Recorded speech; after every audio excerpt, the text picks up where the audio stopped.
guys, welcome back to my channel. Today we're gonna do Jamaica water. Another way to do water is by the boil.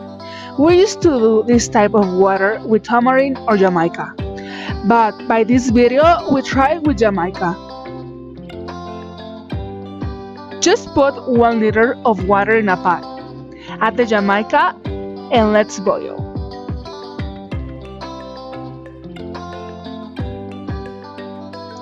After 10 minutes, the water looks like this. Add the sugar and let boil.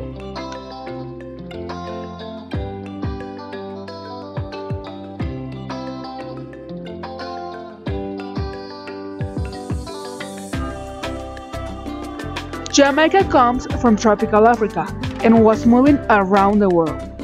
Another fact is the name can change depending on the country and place that it's.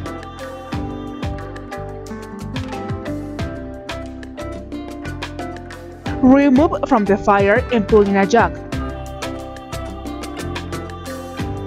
And add more cold water.